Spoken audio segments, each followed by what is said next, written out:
the single biggest auction in the history of the hobby? I think it's got a case, and we're going to talk about why now here on Across the Hobby.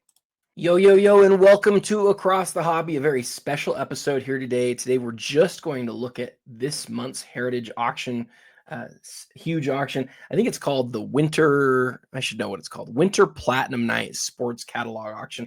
While I do not know what it's called, I have looked, at least in a cursory way, at the biggest cards in the auction. And guys, I do think this absolutely has a case of being the biggest auction we've ever seen. Now, I am a 90s basketball guy primarily, okay? And there's a couple of reasons right at the top of the auction for why that's the case. But you include also a Wagner being at public auction, which is something that we don't see very often, especially one that's as well known as the Grigiola Wagner. And guys, it is a huge night. We're going to jump right in. We're going to spend the next 90 minutes talking about it. And I think you guys are going to like what we go through here, because we don't just look at the super high end. We're going to look at some stuff that's a little bit lower as well. But I want to hit for you the auctions, the items that really have stood out to me the most, and then see as we go through what things really stand out as maybe being missed. People don't realize how significant they are. I always want to make sure that if you are watching the show, you're spending your time listening to me talk, there's something I'm providing you that you're not getting anywhere else. That's the goal. And appreciate you guys for joining. The numbers lately on all the episodes have been huge. Appreciate Heritage for sponsoring this episode. I'm very grateful for that, and grateful to be able to present this here today. Okay, without further ado, go to ha.com, one of the easiest websites to remember in the whole world. And when you do that, you'll see right down here the Winter Sports Catalog Auction. You can hit View Lots. And if you do that, then you can also sort by highest first. That's where we're going to start. We're going to start with the highest items first. And not shockingly, right at the very top, we have the Honus Wagner. Got to take a look at that.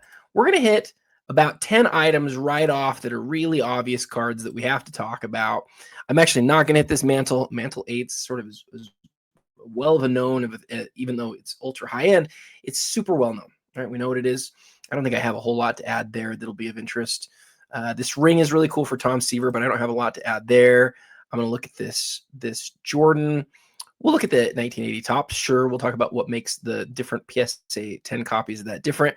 Check this out. You've got a PSA 8 Mantle Bowman rookie, as well as the autograph. Had some interesting conversations on the clip that was from yesterday's Across the Hobby that I thought I'd talk about there. PSA 8 on this. Obviously, the Gaudy Ruth is always a big deal. A 10 on the Jordan. This one's got the NBA Silver hologram, which sort of differentiates it.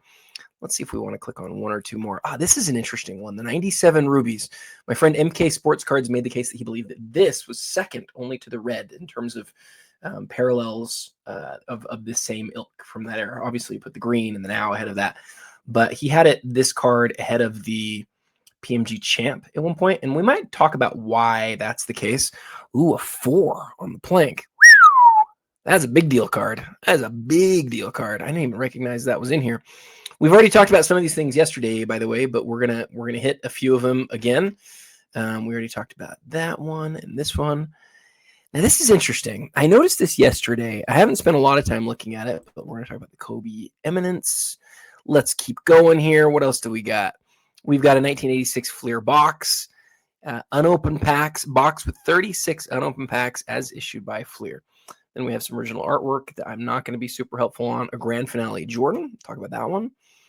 Ooh, the 1990 Frank Thomas No Name. I've got some really interesting research that I want to do with that one that I think you guys will really like. Look at the Hulk boots. So cool. I can't believe he's gone, man. Such a bummer. PSA 7 on the 1915 Jackson. PSA 8 on the Maze is always a big deal. And an OPC box is always a big deal. This Kevin Garnett card, I have had more messages about that one than I care to admit, mostly because it's a card that I've been thinking about bidding on. There's another Kobe Eminence group here. And then there's another Kobe Eminence group here. I wonder if that's it. We might have to do a quick search. In fact, I'm going to do that. I'm going to do that here in a second. Actually, I'm just going to do it now. Is there more than 3 Kobe Eminence lots? Those are pretty crazy lots. Kobe Eminence. I'll bet it's just the 3. I'm right. Okay, it's just the 3. That makes me feel a little bit better. And then come back here. Let's hit 2 or 3 more. A green rice Let's talk about where that fits in terms of the other green rices. Is it the best one? We already highlighted that. We're going to look at all three of the eminence groups together.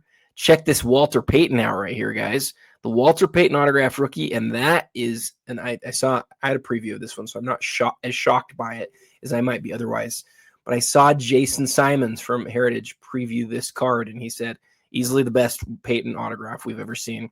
And from what I can see, that's pretty clearly true. So we'll take a look at that. The Jordan limited logos, a little bit of a faded autograph on that one. That one's going to give somebody a chance to afford it that wouldn't normally have it. PSA 9 with 10 autograph. We've seen a few of these sell recently, and I think that's going to hurt the price on that one probably. Whenever you see things sell in quick succession, you know, that's going to happen. Check out this Jordan Interlakes. This is a 9.5 with autograph. Obviously an amazing card in that way. I want to check the pop on the Interlakes. I don't love it as much because it's oversized, but I don't want to have my personal biases go against the fact that, like, that's a really rare Jordan. Ooh, I'll tell you what I do like, though. I like that Jordan right there. The 1984 Star, the USA in a PSA 5 with 7 autograph. I really like that piece.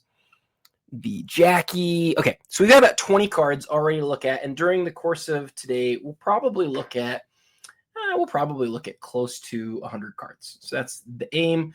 Maybe it'll be a little bit more, maybe it'll be a little bit less, but let's see how many we can get through. Okay.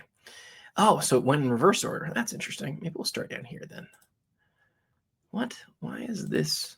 Why does it pull up in such a strange order? That's so weird. I'd like to start really at the top of the auction, if I could. And that top of the auction is here. Okay, so we're going to start off with a conversation about these two cards because this is where I think this is where my history really lies and where my experience might be somewhat helpful. I've already made a couple of reels. If you haven't seen them, actually, I've already made 3 reels. So if you haven't seen them, definitely go look. And we spent a long time talking about this card on yesterday's show.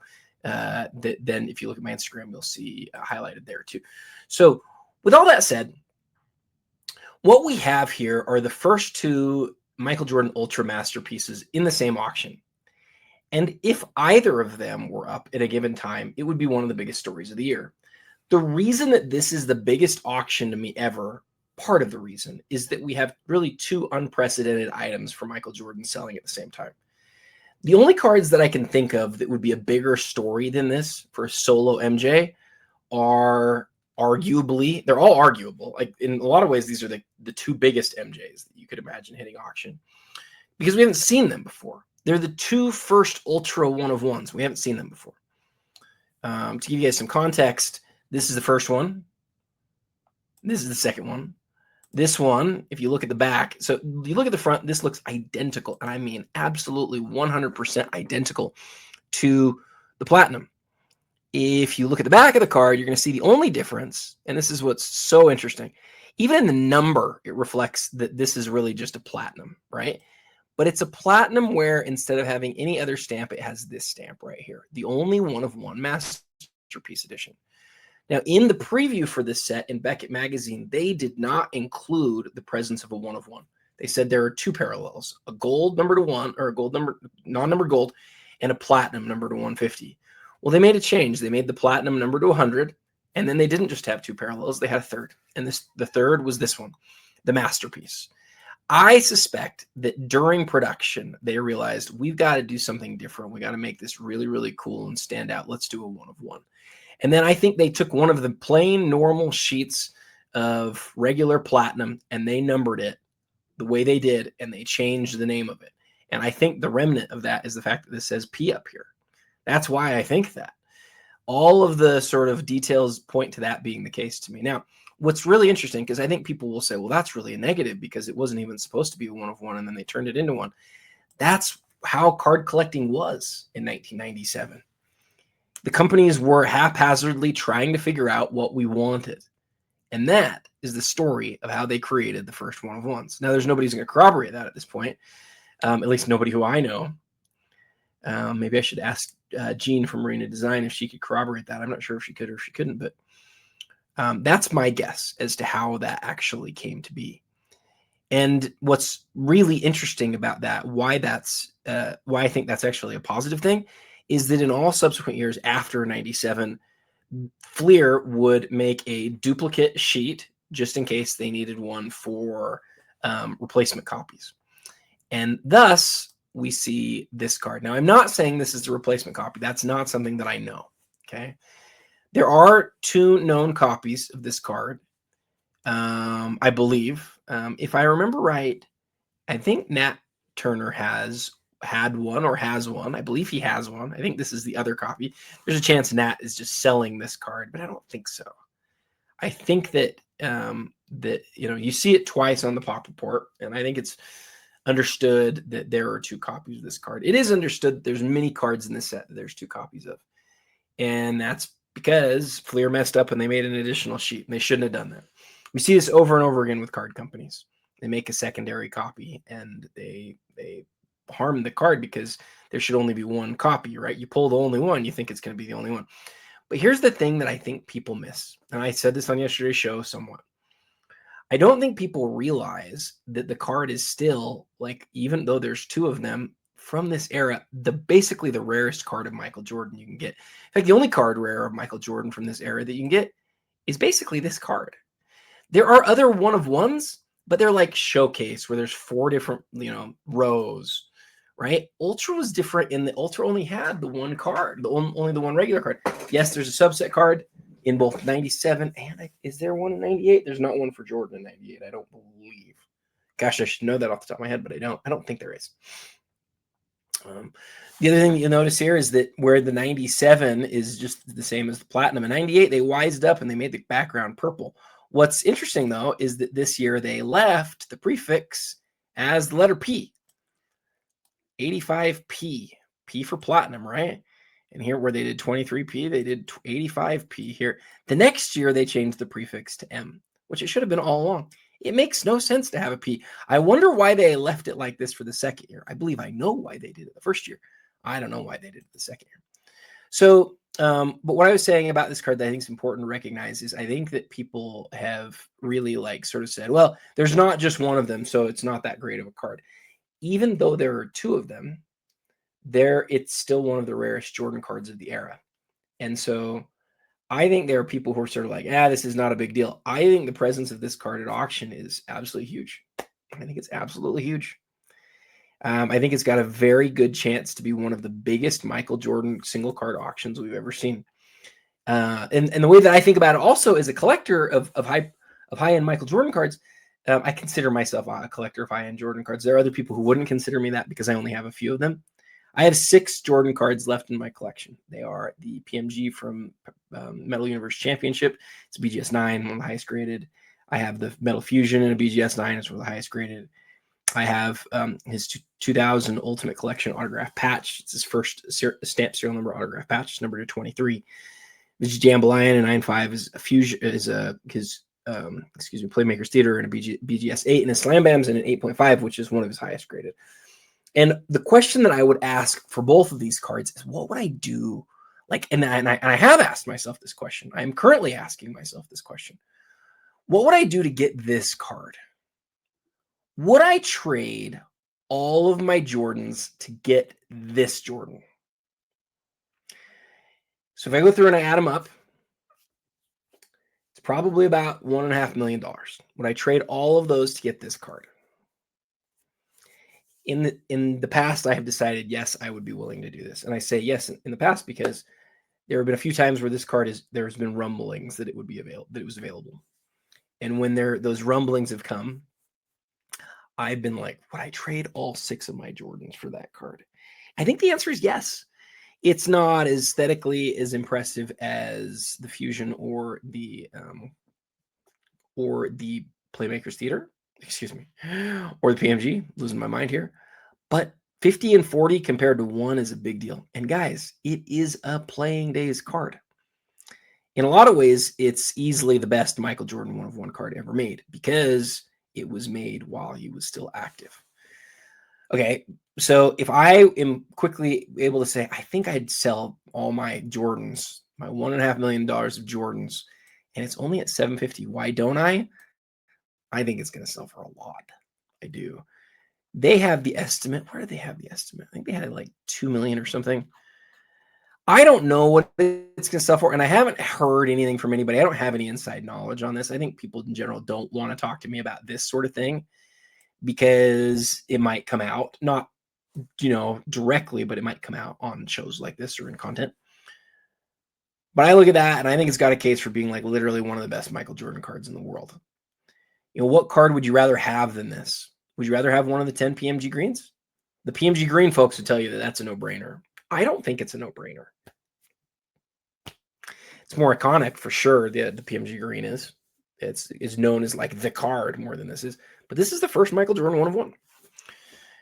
On over here, this card is, again, I don't see it in the same way as I see this one, in that it's not playing days, right? This is 98, not 97. There's 2 copies. Those things I think are part of the story, but I think people make a real mistake when they say it's not one of the best Jordan cards ever. It might sell for less than half of what the other Jordan sells for. It's still one of the best Jordan single card auctions we've ever seen, and one of the best Jordan auctions or cards in existence. Love the black jersey, by the way. I think you make the case this is a lot nicer looking card than this card is.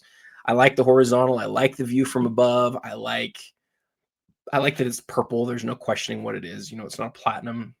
I like a lot about it. And the fact that there's 2 maybe brings it down. So then I'd ask the question, okay, how many of my Jordans would I trade for this one? Would I trade all of my Jordans for this one? That I'm not as sure about. That's what I'm trying to figure out now. Will I be bidding on it? Probably not. So much money, I'll probably chicken out. But I do consider stuff like this not because I'm like, oh, I could go get this. it would be awesome to get this card, but because I'm always looking at my collection saying, what would I be willing to give up? So the question I have to ask is, what would I be willing to give up to get this Jordan? Would I be willing to give them all up, all of the Jordans? Is that what it's going to take me?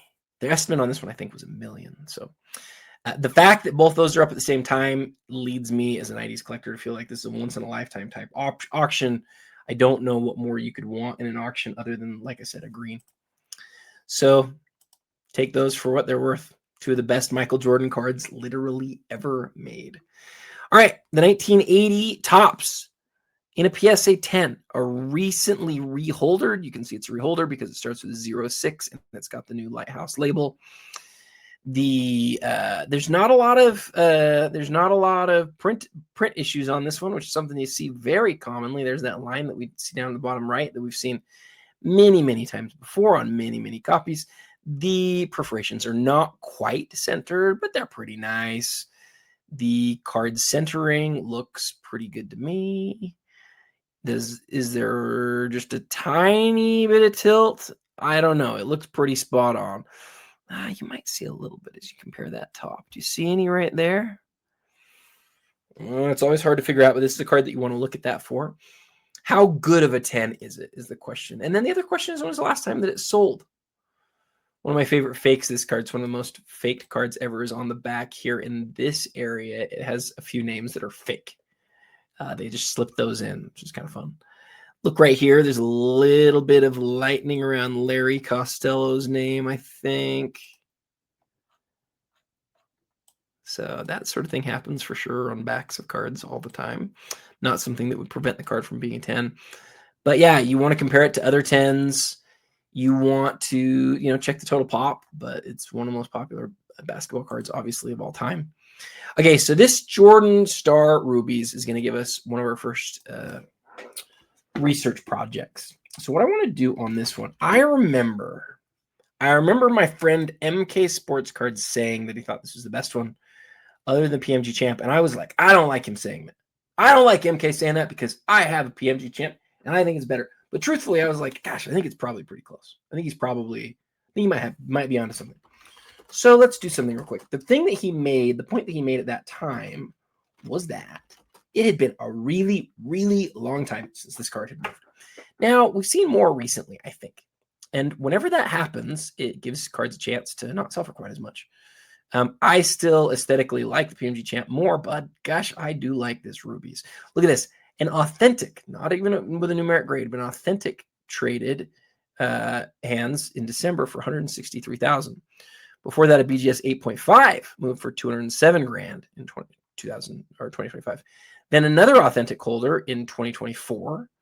We're skipping all of these ones that are, that are number 235, the Team Skybox. And then we get down to here to 2023, 2022, 2021. See, I don't see the big dip, or I don't see the big period where there wasn't one sold. Maybe this is the one that I remember. And by the way, I may be completely remembering wrong what MK was saying. So in 2018, there's one at PWCC. And then there's one in 2021. So that's over those 3 years in between them. Then a year or 6 months between this one and this one. Then a year between this one and this one. Then 2023. And then 9 months in between those two. A year and 3 months between those two. And 6 months between those two. So you see the move over the last, since COVID. I like looking at the period since COVID because it gives us something to sort of look at. The stuff before that is really interesting and instructive in some ways. But COVID, I think everybody here probably knows this. Everybody who's watching the show knows this, but just in case you don't, COVID basically unlocked some cards from permanent collections. And you'd say, why would somebody sell a card if it was from a permanent collection? Guys, there were people who were owning cards where they spent a couple $1,000s on them, and suddenly they were worth hundreds of thousands of dollars. And most people, when faced with that situation, are going to choose to get the life-altering money. And there's nothing wrong with that, right? Almost everybody did that. Those people who held their cards through all of COVID were the weirdos, right? Like that didn't happen for most people. And I'm not telling you that's the better way to do it either, especially after everything started going down. It felt like, gosh, these people who got out were probably the smart ones. Now a lot of this stuff started to go back up again and really gotten back to a spot where it's even higher, some of it, than what it was prior. So, or during the peaks of COVID. So I don't know. It's not all about who makes the most money. I'll say that. Some people think that it is. I do not believe that it is. Point being on this card is that this one, the ones that we've seen recently on authentic in an 8.5, I would suspect that the 8.5 is on par with the PSA 6 here. In fact, because of issues with this card being potentially counterfeit, I don't know if this one actually has it. I know that the Team Skybox from Series 2 does have a little bit of that. But because there's some worry, I would probably take a PSA 6 over the BGS 8.5. And it's been a year, or close to a year, since it sold. The serial number on the back is in a holofoil that's really, really nice. It's really nice. It's different. It's a different looking holofoil. What's it at right now? It's already at, probably more than the it's already at more than than either of these sold for. So PSA 6 on that's a big deal. One of the things that Heritage does that I really love, I love this. I just wish other auction houses would follow suit, but they don't. Here's a link to your pop report. So this is a pop 2 with 17 higher. 17 higher is shocking to me. That is a larger number than I would have guessed. I would have guessed like 5 or 6 higher. So I gotta go look at this real quick just to confirm what they're saying, and I'm sure they're right, but we're gonna look anyways. I wonder if any of them have been mislabeled, like they're really base cards or something. That's a larger number than I thought. Jordan, Star Rubies. There it is. Most of them are 8s. There's 12 8s. There's an 8.5. There's 2 9s. Gosh, there's a 10. That's crazy. Crazy. How many have been graded total? Let's go check out our friends at GemRate and see that. When we look in GemRate, we find that, might take a second. So GemRate shows that this card number 29, has been graded 41 times. That's a larger number than I thought, man. That means we're starting to see, even on some of these cards that just never pop up, we're definitely seeing some crossover. How many of these that were in Beckett holders are in PSA holders now? So with that said, I've lost it. I don't know where it is anymore. With that said, it is a giant Jordan that I promise you in hand is just phenomenal. The amoeba pattern here in the background that moves around is awesome. The deep red here on the Skybox premium logo, and then the red down in the name. All awesome stuff. And so awesome to see it. All right. Keep card ladder open and just keep moving here. So the Eddie Plank. Eddie Plank in a 4 is a big deal. I've done reels on this card when a 1 pops up or 1.5 pops up. For one, this is a huge deal card. This is, along with the Wagner, really like one of the rare cards of T206. In fact, there's plenty of newspaper ads and things where early in the days of collecting, the Eddie Plank, along with along with the Wagner and along with a couple of other cards, not very many of them though, were sort of known as like some of the rarities of the era. Color on this is amazing. The printing is amazing. You got like a little bit of toning on the side. This little dot right here. I mean, this is just a phenomenal copy. Registration's obviously a little bit off. The color's a little bit to the right. It's a beautiful example though, guys. And I think the thing here that I definitely want to look at, I just want to look at how many of these have been graded ever. I'm going to go with 80. Eddie Plank, T20. I'm going to go with 85. Eddie Plank, T206. 79 by PSA, so I'm going to be wrong. I'm going to be way high. And see, this is what's tough. It's hard to tell what's combined and what's not. See how PSA has all backs at 79? SGC has like Sweet Cat backs at 29. It's just hard to tell because there's so many different backs. But anyway, that was kind of a bust. But very rare card and an awesome card to see in a 4. One of the real rarities. And if you want something that's like ultra investment worthy, interesting, Sports Immortals collection. I'm not familiar with that, but that would be worth looking that up. If you want something that's like, when I say investment worthy, I mean like anybody who knows the history of the hobby would look at that and they'd go, ooh, and a 4. I mean, let's do this real quick. Check this out. If we just come in here to card ladder and we go Eddie Plank and we sort by highest ever, how many are we going to find ever that have been graded higher than that? Here's a 7. Card number 2 is a 4. Saying highest Eddie Plank ever to sell was in 2024, was a 4. See this one that was the highest ever, 690 grand? It's from like 8 years ago, guys.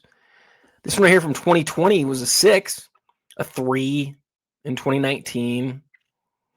And then we come back. This one's a 6, but this 6 sold back in 2016. Like I'm telling you, like these ultra high-end cards just don't move very often.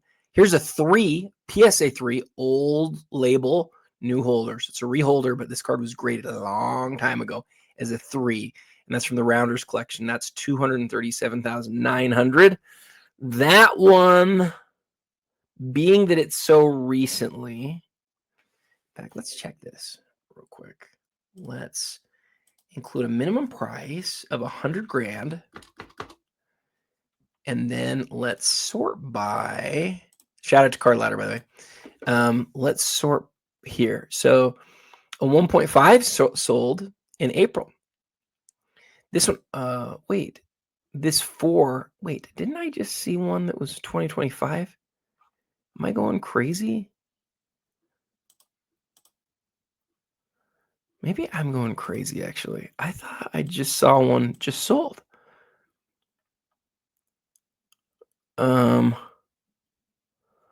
Oh, it was this 3. It was from 2025. I'm just still stuck in last year, guys. Sorry about that.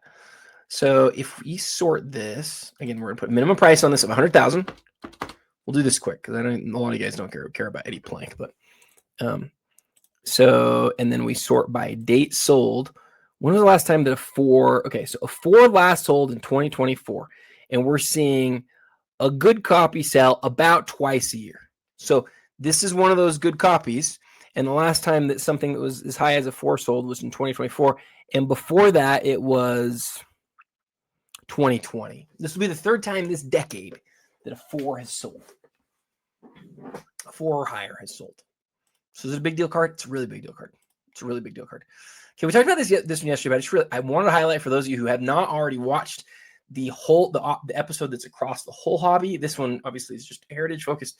But the thing that I discovered on this yesterday and on this, guys, these 2 cards are from the same submission. Look at this cert number. 502 ending in 766, 502, ending in 768. These are the same submission. So back several years ago, somebody had, two of the best EX 2001 essential credentials nows ever. The Griffey to 10, the Jeter to 7. And the Jeter comes back at 10, which is crazy on this set. And the Griffey comes back at 9, which is almost as crazy on this set. The difference is the Jeter we've never seen sell before. The Griffey's like one of his best cards in existence. Remember, there is, for those of you who love the rare 90 stuff, baseball doesn't have PMG greens. The first PMGs in baseball is the scope pattern. I don't make the rules. It's just the truth. So when you talk about like the rarest parallels, you can get into some of the one-of-one masterpiece, ultra masterpiece type cards.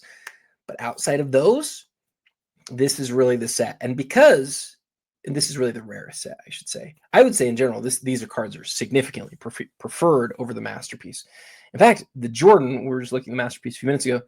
If the Jordan of this was to hit auction, I absolutely believe it's a 7-figure card. In fact, I've seen it show up privately a couple times, and the starting price is well into the millions. I shouldn't say well into the millions. It's not 3 million. It's less than that. But it's more than $1 million. We'll put it that way, is what people have asked for it in the past. So anyway, so seeing the Griffey number to 10 is a big deal. But again, I think, I may be mistaken. I think that this, let's see. I don't want to say something and be wrong. Derek Jeter, highest to lowest. So the question is, will it pass this? Will it beat the peak pandemic, April of 2022, Jeter SP PSA 10? It is so much of a better card than that card is, in my humble opinion. So much. Will it beat that? I know I'm going out on a limb here because this card is only sitting at 175 right now. I don't know what the biggest baseball collectors think or feel, but I just think this card's so much nicer than the other one. And if I was to hold one for a long time, I would hold this one today, or I would hold this one. I guess the other thing that's worth recognizing, though, and it's important to be honest about these things, this wouldn't sell for 600 today. In fact, let's do this again. Let's do a minimum of 100 grand. And let's sort by date. I figured that would do that. So one of these sold just a couple months ago for 280. Is it going to sell for more than that? Gosh, I would think so, guys. I might be wrong, but I sure would think so. And I think it's got an outside chance to beat the all-timer $600,000 one that we were just looking at. It'll be fun to watch. Okay. All right, these Kobe's. So let's see. There's several of these. I want to talk about these with you guys because let's see what we have here. So this first one, 2017 Panini Kobe Eminence, 33,643 diamond autograph complete set of 55 cards. So there's 55 Kobe autographs. They're up to 145 grand. Then we have the all-time buckets, which has different numbers on it, right? It's like all of these different numbers that have important points to it. So like, let's see if we can scroll in really, really well on a couple of these. So this right here is when he hit 2,000 points. This one's where he hit 20,000. This one's where he hit 25, where he hit 4, where he hit 5, where he hit 7, where he hit 27. There's some of them that were really random numbers, though. I want to see if I can find the ones that are random. Okay, 25. Not 8597. Why does he have a 28597 card? You can see, by the way, these all have diamonds. They're signed. They're numbered to 10. This is all in hollow foil. The serial number is not in hollow.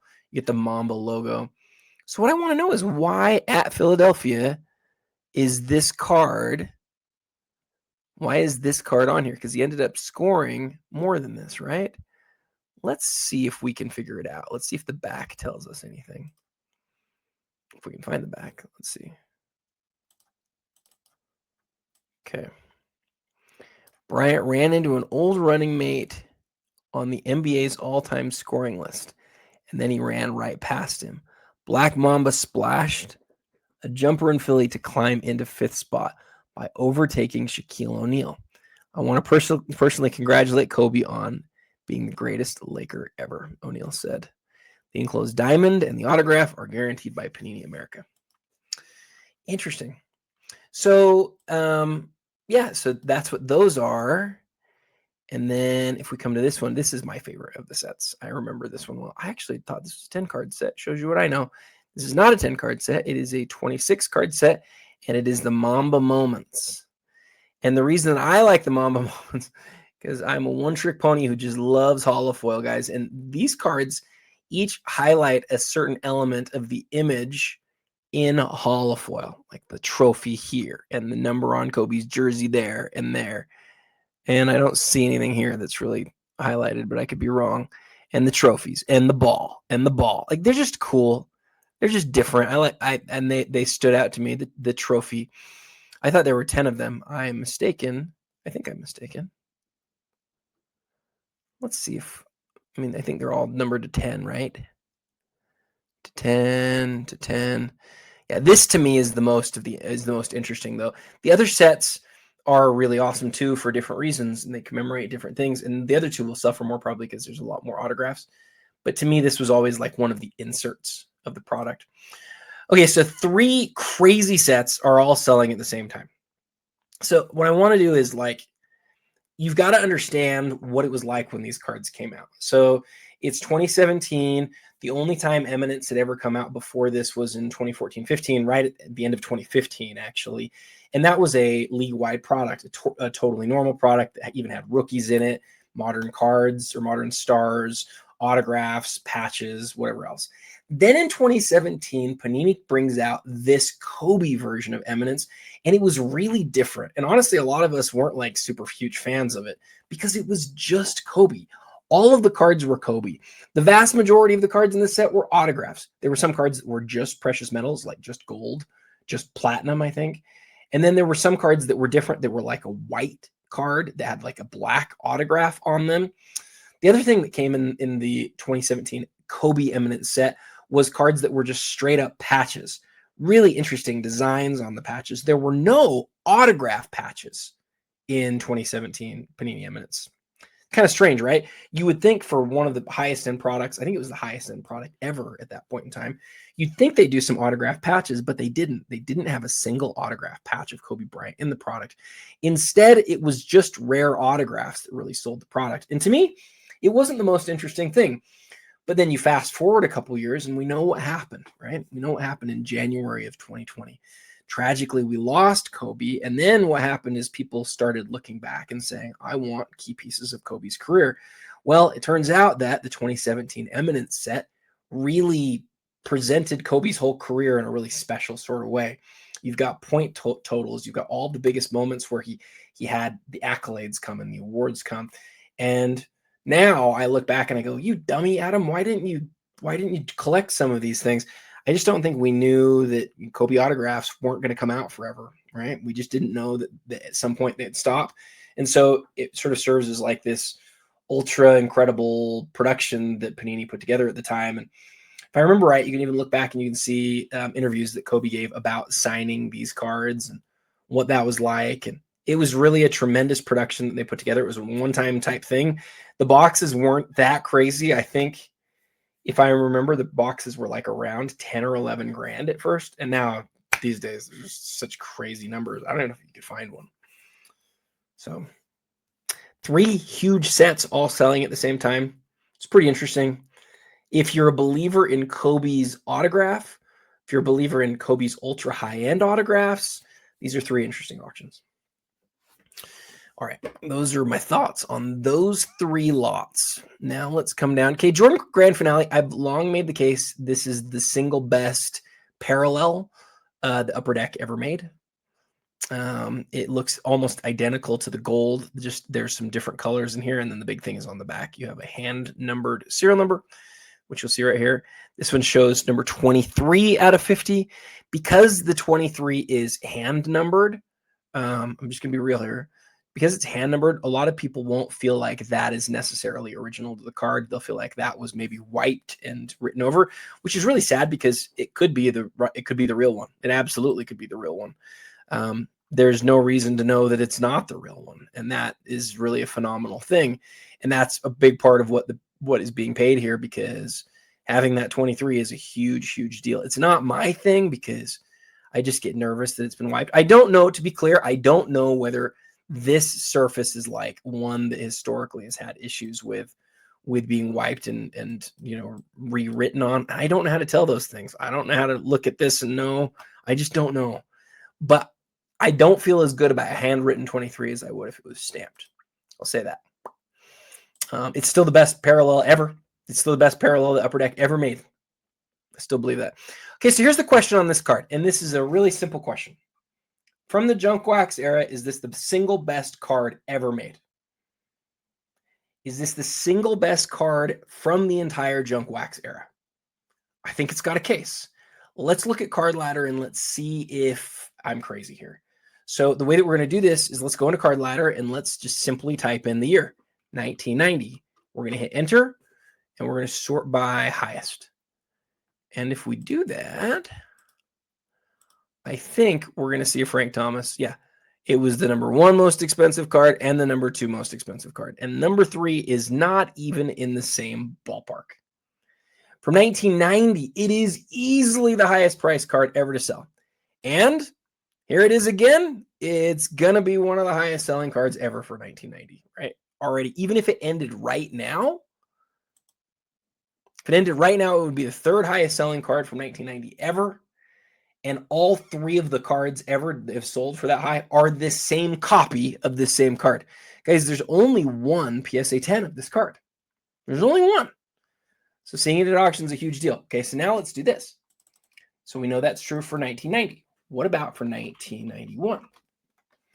The highest selling 1991 card ever is not even in the same ballpark. It is a Zinedine Zidane card from Panini that sold for like 1/3 the price. What about 1992? Is there anything from 1992 that sold for that much? Not even close. What about 1993? There we go. Then we get into obviously the Magic stuff. Then we get into the Jeter. The Jeter has some that sell for more. But from 1990 to 1992, and I suspect 1989 will have something that's more expensive. So 1980, no, I'm wrong. The Griffey in an SGC 100 is the highest selling card ever from 1989. That's crazy. What about 1988? Nope. 1987's it's gotta be. Well, these are 86 cards. Those don't count. And we know that there's cards from 1986 that are higher. Guys, this is crazy. From 1987 to 1992, this is the single highest selling card ever. It's the single highest price for a card paid ever. The card, the number 1 copy of the card that is sold for the most ever. It's crazy. It's like undisputably, I don't even know how to talk. From that era, it's the highest selling card ever. And here it is at the auction. And we didn't even come to it till like 43 minutes into this episode. That's why it's such a big story, guys. If you don't know, the fact that his name is missing from here is the thing that causes this card to be worth as much as it is. The Frank Thomas no name was discovered after the product was released. It's believed that something basically got on the printing press that prevented some of the black ink from being laid down on a small percentage of these cards. You can look in Card Ladder and you can look in Gem Rate and you can see, I'll show you guys, this might surprise you a little bit. 1990 tops, Frank Thomas, for such a really well-known card. Guys, only 471 have been graded across all grading companies ever. Fewer than 500 ever. 316 of them graded by PSA. There are 19.9s. There is 110. And that is why that right there might be the best known Frank Thomas. I mean, it is the best known Frank Thomas card. Might be the best card, is the best card, is the high. That's why that card right there is the highest selling card from 1987 to 1992 ever. And it will not be dethroned today either. It's going to be the highest again. All right. Okay. So The question with this Kevin Garnett is, if this is not the best Kevin Garnett card in existence, what is? I'll give you the options, and then we'll go and look and see. We'll go look at Card Ladder and see what has been close. So here are your options. This is the very first logoman auto of Kevin Garnett ever. There are only 9 logoman autograph cards ever that predate this. They came out in regular Upper Deck in 2002, 03. They are called the Logomania cards, and I talk about them incessantly because I own one of them, and it's my most valuable card for sure. I own one of the Kobe Bryants. There were 3 Kobes, 3 MJs, and 3 J Williams. Outside of those 9 cards, these were the very first ones. And if I remember right, Ultimate Collection from 2003 had 19 total logoman autographs they made. Let's go find out. Let's see if I'm right. So 2003 Ultimate Collection, Ultimate Signature logos, and let's do checklist. I think it's 19 copies. So here's Beckett. No, here we go. Ultimate Collection signatures, logo signatures. Well, let's see if we get there. We're not getting there. Let's try. I know I've done this before. Let's go back to this. Inserts and related sets. I probably just typed in the wrong word somewhere in there. Signature logos. So from the signature logos set, we have Amari, Carmelo, Darko, Dwayne Wade, Gary Payton, Jarvis Hayes, Jason Kidd, John Stockton, Kobe Bryant, Kevin Garnett, Larry Bird, LeBron James, Magic Johnson, Michael Jordan, Mike Sweetney, Patrick Ewing, Reggie Miller, Tracy McGrady, Yao Ming. 19. There are 19 original logoman autographs from Ultimate. And in a lot of ways, this is the very first time that we had autographed logoman cards as far as a whole set goes. Again, unless you count the 9 that came from the year before, which is only across 3 players, this is really your first set of logoman autographs ever. Fleer didn't do any this year. Topps didn't do any of this year. It's just Ultimate. In fact, Exquisite came out this year, and Exquisite, although they had 3 logoman cards, they were dual logomans and they didn't have signatures. SP Game Use did logoman cards this year, but none of them were autographed. So if you believe that the logoman autograph is basically the most you can get out of a specific basketball card, then in a lot of ways, that would make it the best card in existence for a given player.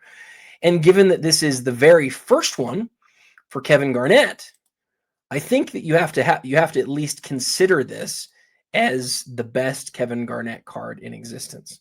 I got to say a few other things about this. Let's look at Card Ladder first. I think, a lot of you are already going to know the highest selling Kevin Garnett card ever. It happened last year.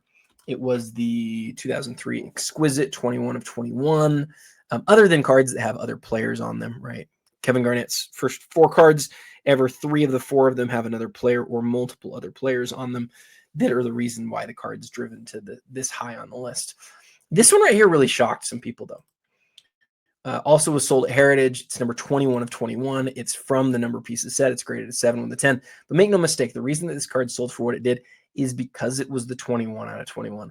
That card right there is elite, elite, elite. And that's why it came up as the highest selling Kevin Garnett card of all time.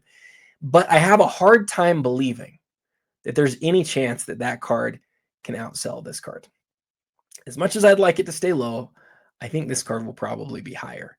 Now, there's a few things about it, though, that aren't as good as this one. This one's vertical, and some people don't like horizontal cards.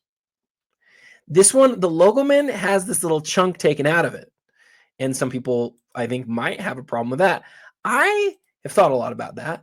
Part of me really doesn't like that, but part of me also is tempted to want to go look at all of Kevin Garnett's jerseys up close from the 2003 and before seasons to see if I could actually photo match that. And I think that could be really cool. Most cards most jersey pieces you'll never be able to photo match, especially from this era. This may be the rare time where there's actually a chance where you could photo match that. Should we go try to find it? I mean, we know it's on a white jersey. There can't be that many of them. Let's take 2 minutes. Let's see if it's even possible. I have not done this, promise. 2003, so it would be like 2002 or 2003. Let's go back to 2002. 2002, 03. Kevin Garnett image. Okay, and then we should do like white jersey. White jersey. I don't want the jersey though. I just want the image of KG. See, this is what's tough is it's not today, right? It's not as easy to get these like close-up images. I wonder if close-up would work. Okay, so something like this. This image right here. Oh gosh, it's gonna be on Facebook. It's gonna be impossible to zoom in on it. That sucked. That did not help even a little bit. Are there any other images? I just want the chance to like look at a couple real quick to sort of like actual game used images of KG. Okay, so here's one. This gray flannel jersey. Now this is a photo matched jersey, so this is by definition basically not gonna be it unless this sold before 2003, which I guarantee it didn't. So see this right up here. See this image right here of the logo man. You're going to want to find one of those that has a chunk taken out of it. And we're not going to take the time to do that right now. I didn't think we would find it in a heartbeat, right? But like that's the sort of thing that you might want to try to look for. And see, Getty Images is interesting. That's the sort of thing you might want to look for. And if you did find it, it would just be really cool to be like, hey, I found the image of this logo man that was not quite made in exactly the right way. I really want to zoom in on this, but it's not going to let me. What about this one right here? Well, let me. This is from September 30th. No, it's not going to let me. Dumb. So anyway, take that for what it's worth. Okay, so all right. So the question on this card, as I said at the beginning, though, is where does this fit in terms of like the greatest Kevin Garnett cards ever? And is it the best one? So basically, here's your contenders. You got 97 green. The best copy of the 97 green absolutely has a case, is the best Kevin Garnett card in existence. It does.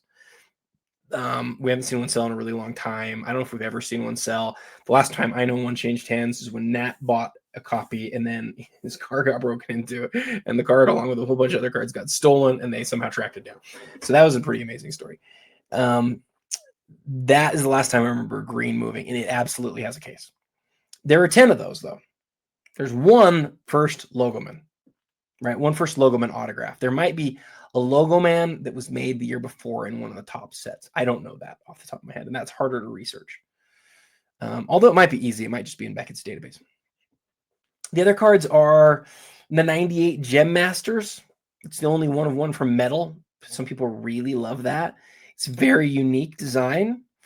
You could make the case for his first one of one, the 97 Ultra.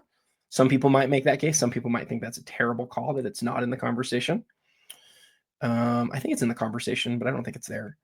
You might make the case for his first Superfractor. Is the 04 Topps Chrome Superfractor. Is that Garnett in there? That's still when he's with the Timberwolves. That's interesting. I don't think it's in the same category personally. What about... I've got one more for you. The 97 credentials of KG is either numbered out of 2 or out of 3. I think it's out of 2. Either he or like Shaq is out of 2 or 3. I think he's out of 2, and I think Shaq's out of 3. I don't remember exactly, but either way, no. Iverson's out of 3. Maybe Shaq's out of 5. Garnett out of 2. That's one of his best cards in existence. That is a better card than his green, in my humble opinion. And if that's a better card than his green, then I think it's between that card, the green, and this card for the best Garnett cards in the world. Here's the thing that this card has working against it, though. Go to Card Ladder, and now type in, watch this. You guys are finding this super interesting. So remember how we said there's 19 cards from the original Ultimate Logoman autograph set? So go 2003 Ultimate Logoman. I find something really interesting. Guys, only 6, this is not the real Stockton card. Only 6 cards ever have sold from the 03 Ultimate set at auction. Only 6 ever. And one of them was a rookie of Darko that I was supposed to win, but I got talking at National and forgot to bid on it. And then, you look at the other 6 that have sold. We're talking about a LeBron that sold back in 2016 that would be well into the millions of dollars today. The Carmelo Anthony in 2020 would be a ton of money today. The Garnett, the same card that's up right now, the Jordan that moved for almost $3 million, and the Kobe that sold for $1.6 million. And I'm going to tell you right now, both those cards are worth a lot more than that today. So we haven't seen one sell since these two. They're both worth a lot more than that today. And then the one before that we saw sell was the Garnett. Now, it's been almost 5 years. You would think, after selling for $67,000, that you could list it 5 years later and it wouldn't be harmed by that sale. But I do think the fact that we haven't seen any of the other guys sell from the set is significant. How great it would be to see a Reggie Miller, a Yao Ming, a Tracy McGrady, Darce cards, a Patrick Ewing, the Magic, the Larry Bird, the Gary Payton, the Dwayne Wade. It'd be so great to see any of these cards sell, but they haven't. And so we really don't know what it'll do. Heritage's estimate on this is pretty big. It's 250 grand, if I remember correctly. Pretty sure that it is. But guys, it's already over 112,000. I don't know if it can get to 250. If it does, if it does, it'll be easily the highest selling Garnett ever. I think it certainly has a chance. It'll be fun to watch. All right, let's go back here. Now, what do we got next? We've got the Philadelphia 76er big number 13 jersey. It's over $1 million. I just want to highlight it just because it's such a rare item to see. You don't get Chamberlain on the back, but you certainly get wear. You can see that the card's been worn. Lots of dots. And man, look at that big number 13. Unbelievable Philadelphia uniform here. Incredible. Then from 1909, we have the Honus Wagner, Joe Garagiola, T206 card. So I did a reel on this. If you didn't already see it, go watch it. It tells the story of Joe Garagiola and how he traded for this card, what we know about that trade. I took a long time on that one. I think you guys like it. But look at the back.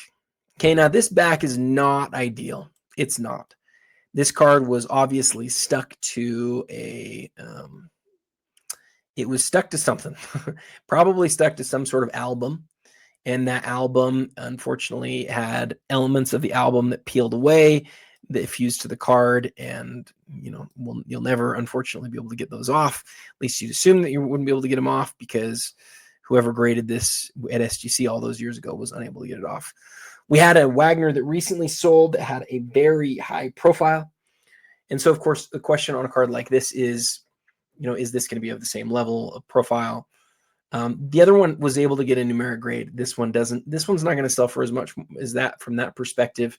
And that one was an unknown copy. And whenever something that's unknown is found, a treasure trove is found, that also can be super additive. Whereas this one's been sold before, and that's not the most positive thing. The thing that is positive here, and why I personally really like this copy, is that we've known it for such a long time, and that Joe Garagiola is this beloved, iconic figure, and his story is so good. That's why I highlighted the story part of the card rather than looking at all the technical aspects. It actually looks really good on the front too. It really does. When the half of a Wagner card number 000002 from PSA's cert showed up a few years ago, I regretted not going for it after it sold. It sold for like $500,000, even though it was just half a card. This is so much better than that. It doesn't have the same oh my goodness, that card's just destroyed. But it certainly, has its issues. Does not qualify for a numeric grade, right? It's still an original Wagner. It's been years since it moved. I think it's been 5 or 6 years since it moved. Be interesting to see what it goes for. I don't have a clue. I haven't had anybody message me saying, hey, what do you think this is going to sell for? I don't know who the buyers are on it.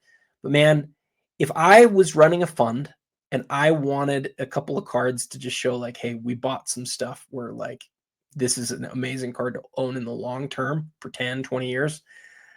that is one of the cards that I'd want to put in it because it's such a staple. It's not made valuable because it's rare. It's made valuable because of what it is. It's the greatest card ever made. It's the Mona Lisa of cards. It's the card that I put number 1 on the Iconic 100 when I did that project for PWCC a few years ago. I still think it's the most iconic card ever. I think it's ahead of the Mantle. It should be. It's the greatest card ever made, and it's our story. Our story as collectors is all wrapped up in that card right there. And other than like the Gretzky copy 0000001, maybe the card ripped in half 0000002, and maybe the one now that got so big because of Golden's big story on it. Maybe besides those 3, this is the one that just sort of has a name, right? That everybody knows of, like the Greggiola Wagner. So anyway, I love that card. All right, we'll come back here to this Jordan. So, we were looking at 2 different Jordan autographs at the same time. One's from 1984, one's from 1985. This is the Interlake. The Interlake, the fact that it's a 9.5 is a huge deal. The fact that the autograph is a 10 is a huge deal. The fact that it is this giant card that presents as well as it does is a huge deal. I think of this a little bit more like a poster, but it's graded like a card, and other people think about it like a card. You can see it's got a white back. Again, that to me feels more like a poster. That is why the card is not totally insane in terms of value, because there he is in that original Bulls uniform, and it is a fairly rare item. The Boy Scout little logo right here is cool. You can see up here it says Interlake. I don't know what the connection between the Boy Scouts and Interlake is, but I should know that. I don't. That would be a fun thing to look up and try to know the story on. It's certainly one of the first Jordan cards. It's a rare autograph. But which of the 2 do I like more? I like this one more. It's not aesthetically nearly as nice. The autograph of Jordan is clearly not perfect. It is rough, streaky, bubbly, and it's graded a 7 because it should be. The card is graded a 5. This is what's interesting about autograph and card grading. I would say the card is on like the higher spectrum. Like the card's actually really nice. These cards are all off-centered in the same direction. It's up and down, off-centered too, but the edges and corners are not that bad. They're not perfect, but they're not bad. The autograph, though, gets a little lost. But it's not the story. The story here is that it's in pen.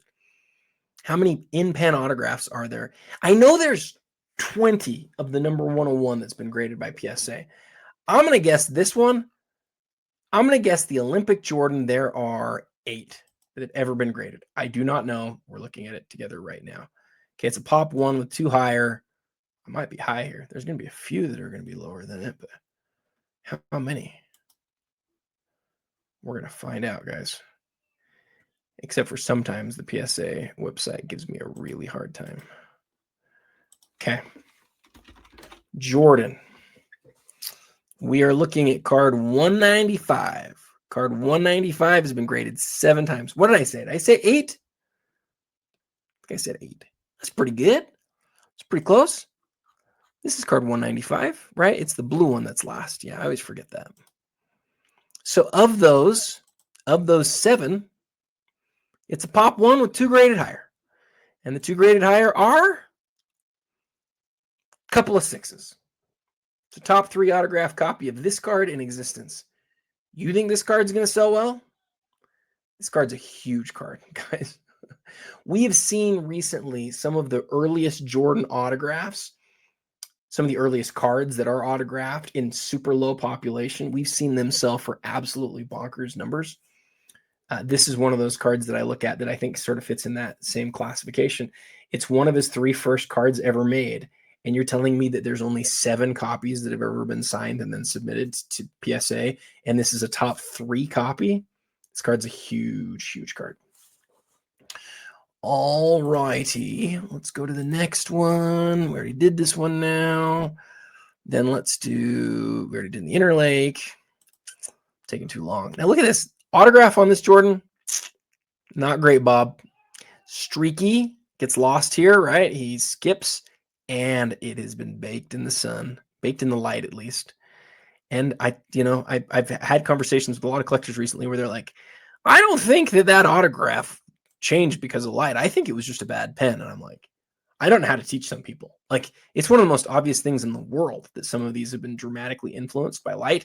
I know that makes me sound like I'm like Mr. Know-it-all guy, but come on, guys. Like, this card, the autograph has changed because of the light, 100%. By the way, it's still the most iconic Jordan Exquisite card ever made. It was ranked number 25 on the 25 and 25. There's only 75 copies. It's graded a 9.5 because, and is the autograph, what's the autograph graded? A 10. The autograph probably shouldn't have ever been a 10 because of the skip right here. But this was back, what, 15 years ago or something when they first graded it? 10 years ago-ish when they first graded it. And back then it hadn't seen the light as much, and it was probably really blue, but always had that skip. Still, the skip hurts it. Card is autograph's no longer a 10, but still awesome. Okay, so we've got to look at this Payton. So here's what we're going to do. We're going to go to card ladder for this one. I remember, so I covered another Payton autographed rookie. We're just going to do Walter Payton auto. We're going to sort by highest price. So my guess is a lot of these are going to be rookies. Yeah. So the one that I covered was this one right here. Sold for $42,000. I really like it because it's in pen. And in general, I prefer pen. I like this one from REA too. It's graded authentic. I like this one because he avoids his face a little bit. This one, he totally avoids his face, but I like this one mainly because it's in pen. This one you can see is upside down, like slightly upside down, and doesn't avoid his face. But the card is graded an 8, and people generally really care about these two numbers. So this one's an 8 with an auto of is that an auto of a 6? Yeah. So combined score of a 14 yields 93 grand. That's how I think about it. I add the two numbers together. I always add the two numbers together. A 14 yields 93 grand. Now, that's the highest ever. Was there anything else that was close to 14? This is a 10. This is just authentic. Beckett's, it's just going to be different, guys. It is. This one was sold in 2025. If that was in a PSA holder, it would be a lot of money. That's a 14, though. That one's combined for 14. And I already forgot. I didn't even look, really. What is the combined number on this? 17. So if you add the grade of the card to the grade of the autograph, you add those two numbers together, you get sort of a combined PSA DNA total score. That's the way some people think about it. So this Walter Payton right here is 3 total higher than the next highest that we've ever seen sell. The next highest that we've ever seen sell is a 14, an 8 with a 6 auto. This card is so much higher, nicer than that one. It's not even close. And you can see why, right? The autograph on this, the only thing that you can say negative about this is the autograph goes straight across his face. It absolutely does. There's no hiding that. It just goes straight across his face. But everything else about the card is ideal. And the fact that he's willing to go straight across his face allows him to present this giant, big, bold, Sharpie signature. It's phenomenal. I don't think we've ever seen a Payton autograph rookie nearly aesthetically as nice. I don't know if we ever will again either. It's phenomenal. Okay, Jerry Rice. So the question on this Jerry Rice is, where does this fit in terms of the all-time list of great Jerry Rice? It's number 15. So sorry, the question on this Jerry Rice is, of the 15, where does this one rank? So we're going to go to Gem-Rate. We're going to type in Jerry Rice. Sorry, we're going to type in Jerry Rice 97 green. 1997 metal rice green. 3 ever have been graded? You got to be kidding me. Only 3 copies have been graded.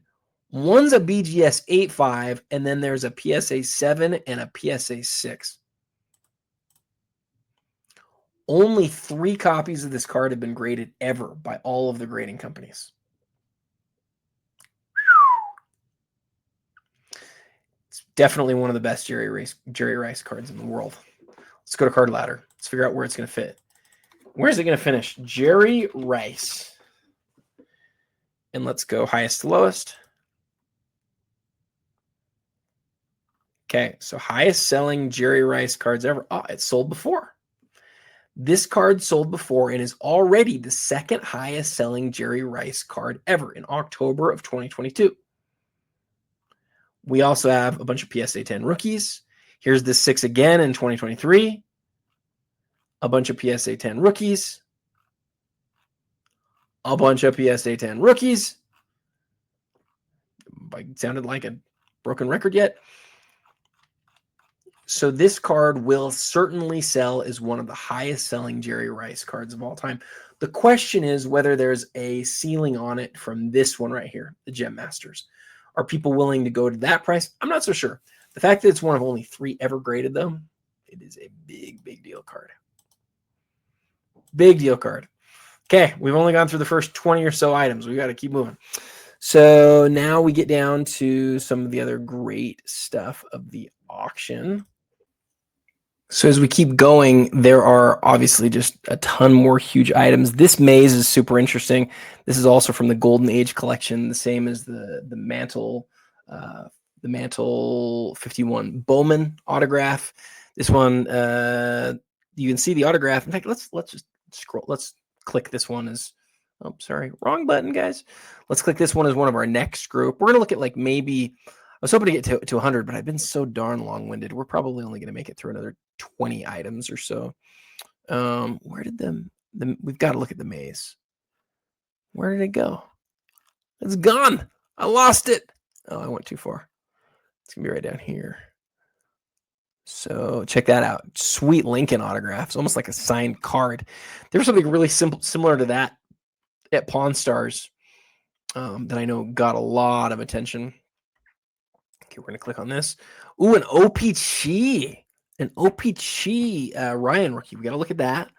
Mint 9 on the Favre. Ooh, interesting. Favre stuff, because he's been in the news for not as positive as stuff the last few years. Favre stuff is really not where it used to be in terms of like ranking against other players. But, you know, you're looking at one of his best cards in existence, obviously, at PSA 9. So that's a huge deal card. 1916 Joe Jackson's obviously a big deal. The Ted Williams rookie in an 8's a big deal. The Eddie Murray in a PSA 10 is huge. The 50, an 8.5 on the 52 Willie Mays. 96, I saw this one. We'll take a close look at that one. A 96 chrome refractor set. Okay, this Kobe's going to be a big deal. And what's really interesting, guys, there's two of the 7 one-of-one Kobe's ever. Oh, and this one right here is another just absolute sleeper. Huge autograph. Man, somebody's selling some greens. All PSA graded, all high grades. Wow. Wow. Big time Iverson in an 8, fairly recent grade. That'll be one to watch. Certainly won't be one of the biggest Iverson sales of all time. What is this? Gary Pettigrew, PSA 10. Now, I don't know Gary Pettigrew. I do know what a PSA 10 Pop 1 is from 1971, though. That's the story there. Already at $26,000. Let's look at that one real quick. There's something that we can do on that one that'll be really interesting to look at. All right, let's keep scrolling down here. Oh, here we go. Here's another one of those. Oh. This is the first time I've seen this one. I love this card. Okay, so this mantle right here from the Golden Age collection, I was sure it would be. It's sort of like he's starting to do the sales a little bit at the beginning of the M's, but not quite. He's very much figuring out his autograph here. He's still figuring out where he's going to go with it. The end of Mickey is not, what he often did afterwards. It's like he's almost like he's signing it Mick Mantle. I love that card. I love it because of when the autograph was signed, and I love it because the card was almost designed for an autograph with that big bit of blue sky up above. The image heir of Sherry McGee, one of the most, it says here, the hobby's most famous heir. That's probably true. We only see that once every couple of years or so. If you haven't heard that story, that's definitely one worth looking at. Jimmy Fox's autograph. I've seen a couple of Foxes over the years. He's such a big name. His autograph's phenomenal. Just phenomenal. Okay, this card is just wild. When Jason posted that one, about fell out of my chair. The card was found in a binder. We'll take a close look at that. PSA 10 on the Maravich. Doesn't say the pop. Usually it will say the pop if it's super crazy low, but let's look at that one. That's one of my favorite cards. Maravich's first regulation size card. There's another PMG green also in a PSA holder. Somebody's moving on their partial set is what somebody's doing. Okay, let's go to page 2. I want to go through at least page 2. I feel a little bit bad because I took so long at on the really big stuff. But it's just these auctions, guys, they're so hard to evaluate which cards you should really focus on because everything's amazing. What is this? Tony Hawk signed board, dual auto with Doc and MJ buyback autograph. A pop 2, difference between a pop 2 and a pop 1, it will likely be huge on that. 1988, Mike Kelly, big time ticket, 1981, MJ's debut. 1952, Burke Ross Mantles, obviously a big card. Oh, man. I love that card so much. We have to look at that one. Every once in a while you hear me make that sound I just make, and that means I want to bid on that. I'm in the process of buying one of the biggest cards I've ever bought, and I don't have cash to buy stuff. But that Wilt is right up my alley. I mean, right up my alley. It's too large. It's oversized. It breaks that rule. But I've always loved that Wilt card so much. Look at this Favre McNabb, dual exquisite. Huge piece. Guys, we're like still cards they're all going to sell well into the 5 figures. And we've just been scrolling like unbelievable how much awesome stuff is in this auction. A superfractor from 2011 of J.J. Watt. That's a rookie super. Now, Sterling is not chrome, but I don't know J.J. Watt's rookie profile. This is so cool. Look at this. Babe and Gehrig on the same piece of paper. It's really cool. Okay. Oh, what is this photo? Luckiest Man Farewell original photo. It's one to watch because some photos are just going bonkers these days. Number to 25, one of the first RPAs ever for football, the Aaron Rodgers. Whose autograph is this? Kennedy? Kennedy cut autograph? This has got to be signed, right? No, it's a PSA 10 on the 77 tops. And then an Andy Duncan Royals jersey. I don't know who Andy Duncan is. And, and Dick Gross. Rochester Royals jerseys. Boy, if you're a Rochester Royals fan, you're not going to see anything cooler than that. Okay, we're going to go through each of these cards, and then if I don't go to dinner, my wife is going to kill me. Okay, so, all right, let us do this. All right, so Willie Mays, the autograph on here is graded a 9. Aesthetically, you're going to find a lot nicer autographs than this one. You just are. That is an early Mays autograph. You get the dot and Willie. But for some people, it's not about aesthetics. It's about when the card was signed. And I'm one of those people. The fact that this is from this collection indicates that this autograph was signed very close to the time that the card was made. And Willie's still working on his signature there. There's just a big autograph right in the middle of the card. As far as 52 autographs go, I mean, look at this real quick. Let me show you guys this. So if you go to 1952 Mays PSA DNA. So what do these cards normally look like? Well, I will show you. This is what they often look like. A really beat up card with a signature from Willie that actually looks like it's seen a lot of time in light, but it was obviously signed in marker. Let's look at a few more, shall we? Autograph down here, sort of over the nameplate. The more iconic, like arrowy autograph here. This gets lost in the side. I generally don't really like that one either. This one's the same. Now here you go. Here's a really good looking card. $76,000. Oh, did I not sort by highest? I meant to, but I certainly did not. Let's go to the nicest ones. So Yeah, this one that I just said I really liked, there it is, or at least one very similar. Aesthetically looks really nice, but it's in marker. Here's one that's in pen. His autograph sure isn't very neat on this one either, but it's certainly the more recognizable, more modern autograph, right? Here's one more modern autograph. I really like this one, signed down here. Just gets a teeny bit lost in the Giants, but sure shows up well. Obviously, you'd rather have that in blue, I think, but still amazingly nice. This one's also really nice. Goes over his face, but that more iconic looking Mays signature. They're more modern, right? This one looks different. Looks super different. You can actually see Willie. Like, this looks like an older version of the autograph for sure, but at least he had great penmanship at this point. Compare all of those to that.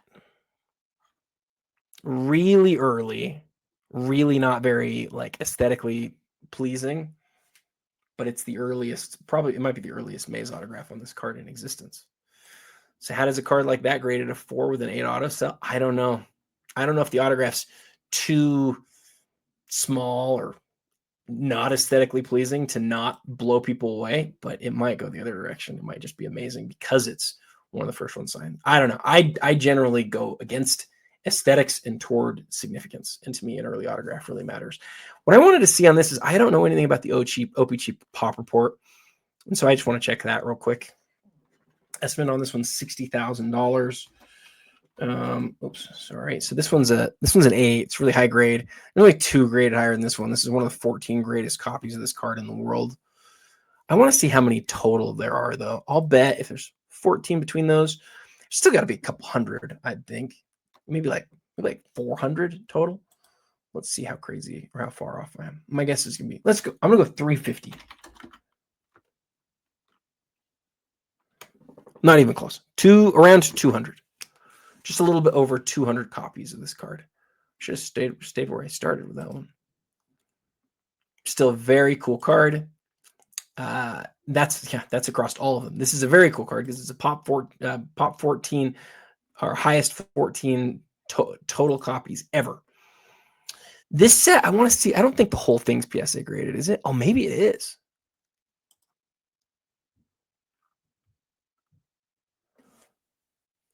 PSA 9s, 110 cards.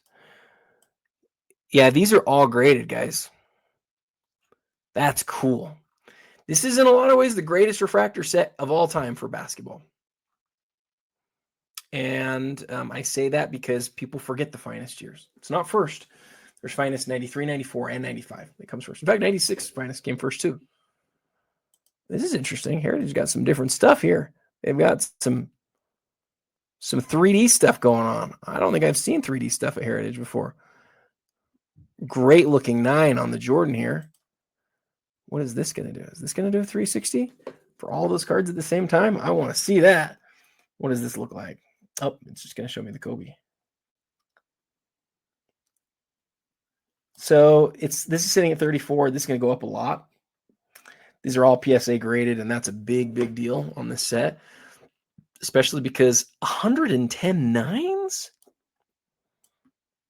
Somebody put this together over 27 years? Bonkers, guys. Bonkers. Okay, this is one of the craziest stories in the whole auction. Every year Exquisite came out, they made a 1-of-1 of the base card. Every year. And somehow, so there's 2003 to 2009. That means there's 6 total years. Somehow, 2 of those 7 years, the 06 and the 08, are both in the same auction.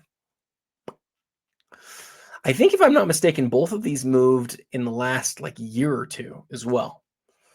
And that can have a chilling effect on cards like this. So go look at what they sold for, because they might give you a good opportunity here. Whenever cards move, really rare cards move in quick succession, and within a year or two, we'll do that. Sometimes you can find a good deal. Those will be 2 that I'll be watching for sure.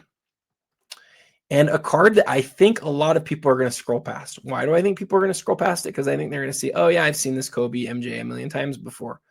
What they're not going to notice is that the letters are in slightly different color, a little bit of a different background here. This is the gold version of the extra significance. I used to have one of these. It was numbered to 25. It was an absolutely great card. Guys, this card is numbered to 6.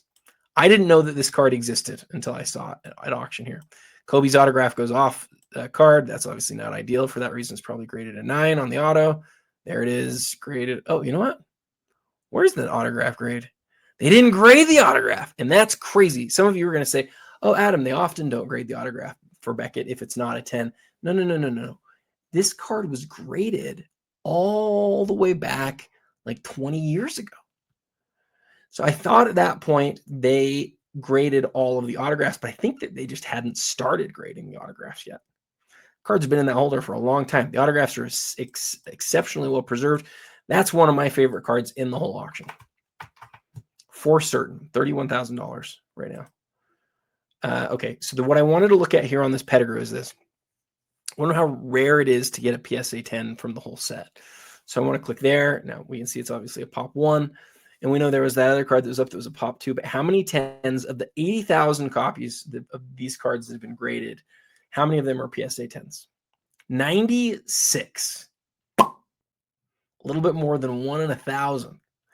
And a lot of players have 0. Some players have 2. Some players have 1. A lot of players have 0, though. So, yeah, that is why that is such a huge card. For Kobe Bryant, his next year's Topps is his most iconic other than his rookie, because it has LeBron guarding him in a great-looking image. But I've always loved this image. Look at how many Blazers does he have around him. Basically, the whole team. You can see 1, 2, 3, all 5 Blazers. You can see him. And there's Kobe. With LaMarcus Aldridge, who is this back here? Is that? I can say it's Batum, but it can't be Batum because this is made prior to Batum coming into the league. I can't see his face. I can't tell who that is. But that's all 5 guys in the picture. Who's 7? Is that Brandon Roy? Anyway, the 50th anniversary of Topps. This card sat in a binder for years and years. Jason at Heritage had the binder walk up to him, and this card came out of it. The 1 of 1 platinum. Now, I want to be clear. This isn't the Superfractor. And the Superfractor, if it was in here, would be, I don't know if it's a 7-figure card, but it might be. I think it probably is a 7-figure card. And I say that because I think a lot of people don't understand this. Kobe's ultra high-end collectors are insane people. So if the Superfractor of this card was to come for sale, it would be huge. I've never seen the Super of this card. I don't believe. I know where the 08 Super is. I've seen the 06. I had a chance at it. I didn't get it. Should have gotten it. I don't know about some of the other years, but I know I haven't seen the 04. I've never seen this one. This is not the Superfractor. This is the rarest version of the regular Topps card, and it's not as popular. I called it the Platinum. Apparently, it's called the Silver 1 of 1. See, I didn't even know what it was called. I don't know the brand, right? Like the brand of Parallel. And the fact that I don't know it probably says something about its popularity. I probably should know it. Not because like, oh, I know, all the sets. There's lots of sets I don't know. But the fact that it's like an ultra rare set from this brand and that it didn't immediately come to my mind is probably indicative that it's not like the most well-known brand, is all I'm saying. Still, like, show me the last time a Parallel like that, low-end brand, an image as well-known as that. Show me the last time a 1 of 1 from any of those sets moved. I love this card. I think it's going to do really well. I think it's going to sell for a lot of money. But I don't know how much, and nobody does. It's at 19. I think their estimate on it was like 40, if I remember right.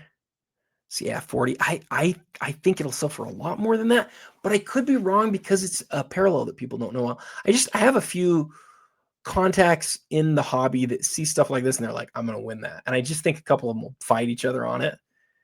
I don't know if it'll be 6 figures or if it'll be well into the 6 figures, but it'll be one of the most fun cards to watch this auction for sure. Maravich, I say this is a pop 7. Let's see. Pop 1 of 9. So that's the story there. Remember, it's his first regulation size card. I have an autographed copy of this card, and I love it because I just think it's a lot nicer card than his rookie card is. Speaking of autograph cards, How many signed 69 Chamberlains are there? Very few. Very few as nice as this one. 2.5 with an 8 auto. I have to look at the pop here. I'll bet this is like a pop 1, 2 higher. It's going to be something really low. Pop 1, 4 higher. Pretty good. Yeah, 5 of these total in existence. There's going to be some that are going to be lower. I bet there's like 10 total. It's the first card in the set, so it won't take us far to scroll down. Oh, I'm in the regular part of the set. I was like, wow, there's hundreds of these. No, there's 11. There's 11 total, but you can see the majority of them are authentics. The autograph on this one, I know it's only graded an 8. I really like it a lot. I mean, do you guys like that? Like, I know that it's not perfect. It goes off card. You sign it a little bit hard. It's a little bit bumpy in here. Who knows what the surface was or if he was just holding the card in hand as he signed it. But, man, I love that piece. This looks like it might be a crease right in here. I could be wrong about that, though. It could just be on his pants. If it was a crease, it might not be a 2.5. So don't take my word for that there. Look closely. Oh, look at that, though. There's definitely a little crease or at least a large indent right there. Not ideal, but that's why it's a 2.5. A little bit of folding back of the corner. 69 tops was absolute murder. I had a couple of these cards growing up. I still remember them. I had 2 commons in my collection growing up. This is how weird I am, guys. While I was growing up, I had 2 1969 tops cards in my collection for years. One of them was Johnny Egan, and one of them was Daryl Eamhoff. And the only reason I know either of those guys is because they're in this set. They were 2 of the not most recognizable cards in the set. But the reason that I remember them is storing them was absolute murder. They just do not fit with other cards, and that creates potential damage as the years go by. And that is certainly what happened to my cards, I should say. Wasn't there? I thought there were a few more. Did we hit them all? Guys, I'd like to take more time. I am definitely out of it. This auction is, as I said, when you take into consideration, these are my last thoughts, okay? We found some really interesting ones in there. That Wilt especially stands out to me. But when I think about this auction being potentially the best auction we've ever seen, I'm absolutely looking at the top of it. It's those Jordans. I can't believe 2 of them are being sold at the same time. If it was me, I might have done the 97 first because I think the 97 has a chance to do something absolutely crazy. I might not have done the 98 at the same time because if I was selling them, because I think that the 97 might push the 98 down. If the 98 had been like, if people had seen what the 97 was going to sell for and then they saw the 98, that might have yielded the best price. But I don't know. I could be completely wrong. You never know on stuff like that. And time is important. Timing is important. And sometimes getting cash is important. But seeing those in the same auction, seeing the Garnett, seeing the Wagner, seeing those big credentials from baseball right at the top, like this is an absolutely incredible auction. It's a privilege to take you guys through, a bunch of the cards. Good luck bidding. Let me know if you win anything. Let me know if you have any questions in the comments. And until next time, happy collecting.